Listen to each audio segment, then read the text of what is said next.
드디어 5분 후 원료원 소조 주 위대한 주체주국의 Halo para sinefilia, gimana nih kabar kalian semua? Semoga semuanya dalam keadaan sehat dan tetap dalam lindungannya. Kembali lagi di Acung Zaki Channel, dan seperti biasa di video kali ini kita akan merangkum sebuah film yang pastinya sangat bikin penasaran untuk disimak alur ceritanya. Film yang akan kita bahas kali ini film dari negara Korea Selatan yang berjudul Secretly Greatly yang dirilis pada tahun 2013. Oke, tanpa basa-basi lagi, kita langsung masuk saja ke alur ceritanya. Di awal film, diperlihatkan seorang tentara Korea Utara berpangkat tinggi yang sedang ditugaskan sebagai penyusup ke negara sebelah, yaitu Korea Selatan. Tentara korut itu menyamar sebagai seorang pemuda idiot. Dia rela menjadi seorang idiot agar tak dikenali oleh warga Korsel. Tentara itu bernama Won. Dia membantu menjaga toko milik nenek-nenek. Dia juga tinggal di gedung atas tempat ia bekerja. Won diberi upah sebesar $200 per bulannya. Uang gajinya ia tabung dan akan ia berikan kepada orang tuanya di Korut. Agar penyamarannya maksimal, Won selalu terlihat ingusan. Won juga berpura-pura terjatuh hingga Won dengan sengaja boker di tempat umum.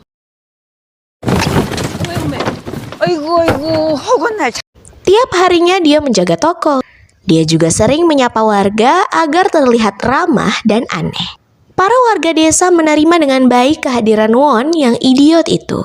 Won mempunyai teman akrab. Dia juga seorang yang berasal dari Korut. Ah Jusi itu sebenarnya profesor yang ditugaskan untuk menyamar di Korsel. Ah Jusi itu sudah 16 tahun berada di Korsel hingga dia merasa sudah melupakan tugasnya. 시스타 팬클럽 최민 소자 동지. Suatu hari, Won mengingat ibunya. Won merindukan ibunya yang sudah lama tak pernah ia lihat. Lalu, Won menulis surat kerinduannya untuk ibunya. Namun lagi dan lagi, Won hanya bisa menumpuk surat-surat itu karena ia tak bisa memberikan kepada ibunya. Suatu hari, Won mendengar ada seorang pemuda tampan yang berprofesi sebagai penyanyi datang ke desanya. Won di rumah saat tidak terlihat orang, dia sering berolahraga agar tubuhnya selalu fit. Tiba-tiba datang seorang pemuda yang dimaksud para warga tadi. Pemuda itu masuk ke kamar Won, lalu mereka saling adu kekuatan.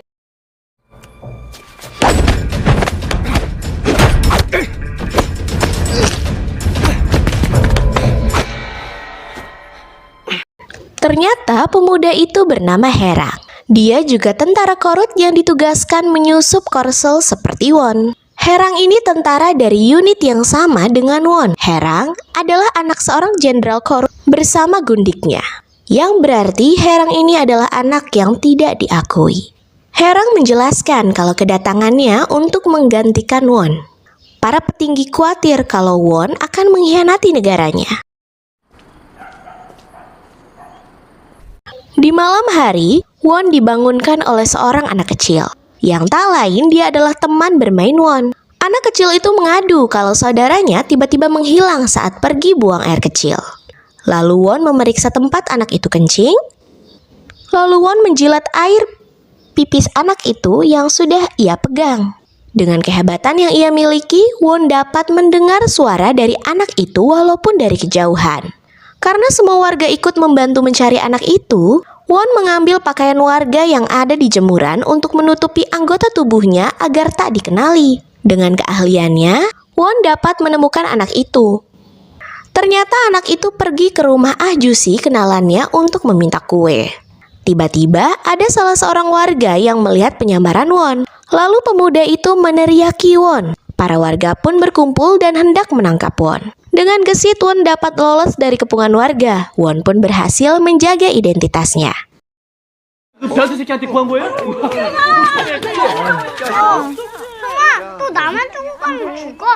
Di pagi hari, Badan Intel Nasional Korsel menyadari kalau ada penyusup dari Korut di negaranya. Karena akhir-akhir ini banyak pembelot Korut yang terbunuh dengan misterius. Bin takut kalau sesuatu buruk terjadi pada negaranya karena adanya mata-mata dari Korut. Karena saat ini Korut dipimpin oleh Jenderal Bengis yang belum lama bertugas menggantikan jenderal sebelumnya. Tiba-tiba anggota Bin tertembak oleh orang yang tak dikenal. Kantor Bin diincar oleh orang yang tak dikenal dan berhasil memakan korban. Bin menyimpulkan kalau ini serangan dari mata-mata Korut. Lalu Bin menugaskan tentara unit khusus untuk mengatasi para penyusup Korut. 야, 너희들 같은 인간들에게 당할 바보가 아니란 말이야. Malam harinya saat Won sedang memikirkan ibunya, tiba-tiba datang seorang yang siap dengan pistolnya dan hendak menembak kepala Won. Penembak itu ditugaskan untuk menghabisi para pembelot agar tak bisa hidup dengan damai di Korsel. Penembak itu melihat kalau Won selalu setia kepada negaranya hingga dia membiarkan Won hidup. Lalu penembak itu pergi keluar. Won pun mengejarnya. Won ingin mengetahui siapa penembak misterius itu. Won mengejar terus penembak itu, walaupun penembak itu berhasil sembunyi. Namun Won dengan cerdas dapat mengetahui identitas penembak itu. Ternyata dia junior di satuannya. Dia ditugaskan sebagai murid SMA yang selalu ia lihat di pagi hari hendak berangkat sekolah. Penembak itu bernama Hajin. Hajin selama ini mengidolakan Won. Hajin ditugaskan sebagai tentara yang membunuh para pembelot. Berjalannya waktu, Won, Herang, dan Hajin menjadi teman akrab. Mereka bertiga menjalani kehidupan yang tentram di Korsel. Semua penduduk setempat memperlakukan dengan baik kepada mereka hingga membuat mereka nyaman. Secara diam-diam, mereka selalu memberi pelajaran kepada orang jahat yang mengganggu warga desa. Suatu hari, nenek pemilik toko tempat Won bekerja diganggu oleh preman setempat. Hingga nenek terjatuh, Won dengan sigap menangkap nenek. Hingga nenek terhindar dari benturan di kepalanya. Saat Won mulai kehabisan kesabaran dan berniat membalas preman itu, nenek menggenggam tangan Won agar Won tetap sabar. Won berpikir dan curiga kepada nenek. Apa sebenarnya nenek tahu dia yang sebenarnya? Lalu Won meminta Hajin untuk menemani pembalas preman itu karena telah menyakiti nenek. Won dan Hajin berhasil dengan mudah memberi pelajaran kepada preman itu.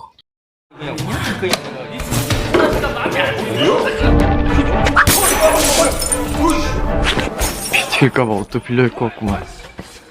Di suatu pagi, para warga mengadakan acara kumpul bersama dan tak lupa Won, Herang, dan Hajin pun turut diundang. Mereka saling berbagi makanan dan kebahagiaan. Acara dipenuhi dengan bercandaan yang membuat Won mengingat betapa tidak mungkinnya ia merasakan hal seperti itu di negaranya. Membuat hati Won menjadi perlahan mencintai negara Korsel. Di tempat lain, jenderal pimpinan dari Korut itu mengetahui bahwa saat ini Bin sedang merencanakan untuk menangkap para penyusup Korut. Lalu jenderal itu berencana untuk melenyapkan semua tentara yang ia tugaskan sebagai penyusup di Korsel. Sebelum Bin Korsel menangkapnya lebih dulu. Jenderal itu tidak ingin jika tentaranya nanti membocorkan kerahasiaan negaranya yaitu Korut. Lalu atasannya itu menyarankan agar para tentara yang bertugas diberi mandat untuk bunuh diri saja sebagai rasa kesetiaannya kepada negaranya Korut. Dan apabila ada tentara yang tidak patuh, maka dengan terpaksa akan dieksekusi dan akan dianggap sebagai pengkhianat negara. Misi itu telah dikirim ke semua tentara yang sedang bertugas. Won, Herang, dan Hajin pun juga sudah mendengar misi itu. Mereka tak menyangka jika atasannya telah membuat keputusan yang membuatnya kecewa. Di tempat lain, para tentara penyusup itu saling bunuh dan ada pula yang bunuh diri. Won didatangi oleh Hajin. Hajin bersiap dengan tembakannya dan hendak menghabisi Won. Ulangi, Hajin bersiap dengan tembakannya dan hendak menghabisi Won. Lalu Herang datang ke tempat Won dan Herang tak setuju dengan misi tersebut. Hajin lalu menodongkan tembakannya ke Herang karena tak mau melaksanakan perintah dari atasannya. Won lalu meminta Hajin agar menembaknya supaya Hajin dapat melaksanakan misi yang sudah diperintahkan oleh atasannya itu. Namun Hajin memilih untuk pergi meninggalkan Won dan Herang.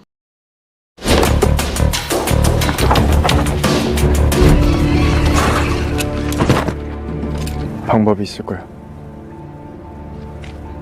Suatu malam, Ketua Bin mengetahui banyak pembelot Korea yang telah ditemukan dalam keadaan tewas. Ketua juga mengetahui ada 3 pembelot yang masih hidup, namun direkturnya meminta jika 3 pembelot itu ditemukan, maka mereka harus dieksekusi. Para anggota BIN diam-diam mencari keberadaan 3 tentara mata-mata itu. Ketua pun berhasil menemui Won. Ketua BIN itu bukannya menembak Won, melainkan meminta agar Won mengkhianati negaranya dan bergabung menjadi warga Korsel. Namun Won menolaknya. Dengan terpaksa, ketua BIN itu mengeluarkan pistolnya dan hendak menembak Won. Tiba-tiba Hajin datang menolong Won, lalu ketua itu kabur. Mereka saling kejar-kejaran.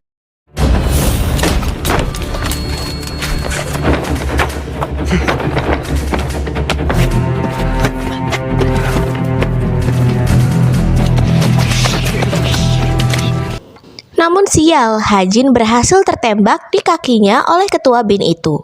Dan Hajin dapat dilumpuhkan. Lalu ketua itu mendekati Hajin dan mengambil alat GPS yang sengaja dipasang di dalam kaki Hajin oleh jenderalnya. Di suatu hari, atasan Won itu datang mengunjungi Korsel dan hendak mengeksekusi sendiri tentara yang tidak menjalankan misinya. Won yang sudah yakin akan mengkhianati negaranya itu, dia mulai bersiap-siap. Pertama yang ia lakukan ialah berhenti menjadi idiot. Dia pergi memangkas rambutnya dan menemui warga dan memberi beberapa nasihat. Lalu Won menemui sang nenek dan meminta maaf serta pamitan untuk undur diri.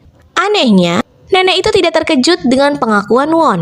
Ternyata dari awal nenek sudah mencurigai identitas Won sejak pertama kali Won ditemukan olehnya.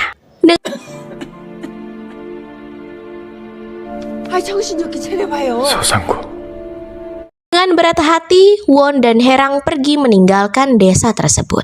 Di perjalanan, Won melumpuhkan anggota BIN. Ia mengambil alat suara dan berbicara kepada ketua BIN itu. Won mengatakan akan memancing komandannya dengan GPS yang dipasang di tubuhnya.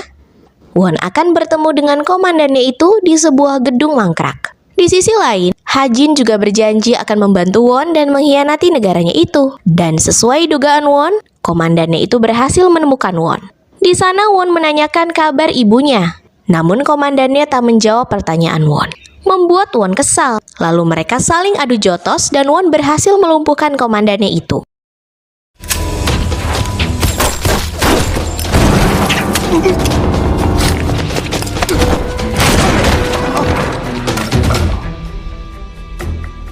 대답해 주시라요.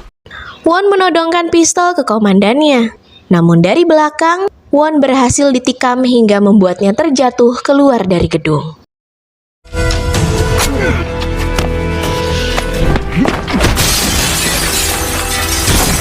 Namun sayangnya, di sana ada anak-anak kecil teman Won bermain. Anak buah dan kapten mengetahui keberadaan anak-anak itu, lalu akan menembaknya. Agar tidak ada saksi yang melihat tindakan mereka, Herang datang tepat waktu. Lalu Won dan anak-anak itu masuk ke dalam mobil yang dikendarai Herang. Herang membawa mereka menjauh dari tentara-tentara korut itu. Kapten mengejar mereka dan bertemu dengan kepala BIN. Mereka saling adu tembak. Herang dan Won pergi ke gedung kosong tempat profesor yang menyembunyikan senjata milik Won. Namun profesor mengkhianati Won. Profesor menjebak Won. Profesor meminta agar Won mau kembali ke negaranya yaitu Korut dan kembali bertugas di sana. Mata-mata lainnya bersiap dengan senjata milik Won. Ternyata peluru pistolnya telah dikosongkan oleh Won untuk berjaga-jaga. Mata-mata itu menyerang Won dan Herang dengan senjata apa adanya. Won dan Herang melawan dengan tangan kosong. Karena Won dan Herang telah dilatih sejak kecil, membuat pertarungan itu mudah diatasi.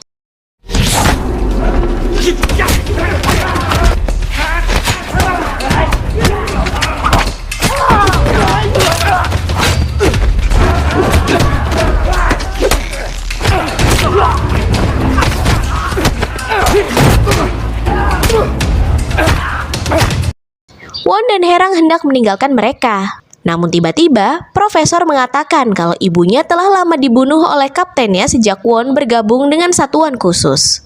Won sangat terpukul mendengar berita itu. Won tak percaya jika ibunya telah lama tiada dan dia tidak mengetahuinya.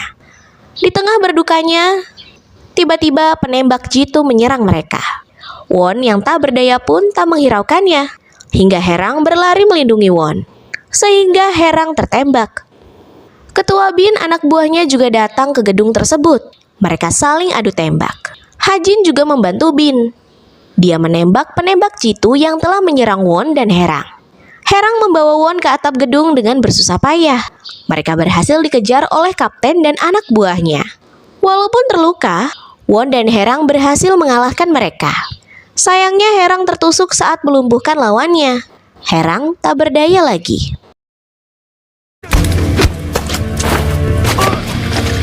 기억하고 있네. 우리가 다시 Menyisakan Won dan kaptennya yang saling adu kekuatan, mereka saling adu jotos di tengah turunnya hujan.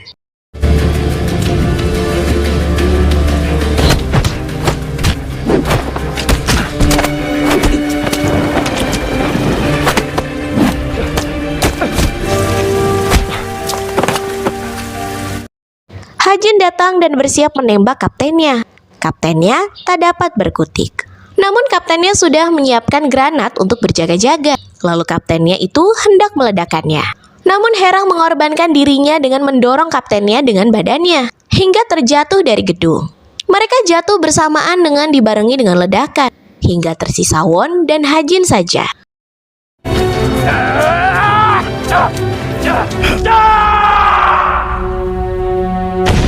Ketua Bin dan anggotanya sudah bersiap untuk menangkap Won dan Hajin. Ketua mencoba bernegosiasi dengan mereka. Won yang telah putus asa karena ibunya telah meninggal tidak menghiraukan ucapan Ketua Bin Korsel. Hanya Hajin yang bersiap untuk melindungi dirinya dari tentara Korsel itu.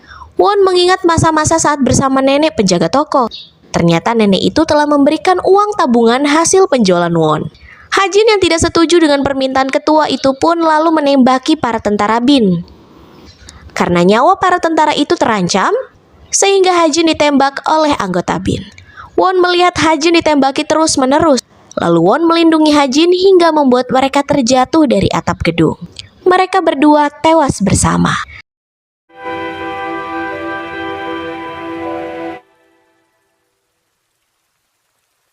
Impian Won, Herang, dan Hajin untuk menjadi warga negara Korsel yang hidup di desa dengan kehidupan yang damai pun telah gugur. Mereka berakhir tewas dengan mengenaskan karena ulah misi para petinggi di negaranya. Dan film pun selesai. Itu tadi rangkuman alur film Secretly Greatly. Nantikan video menarik selanjutnya hanya di Acung Saki Channel.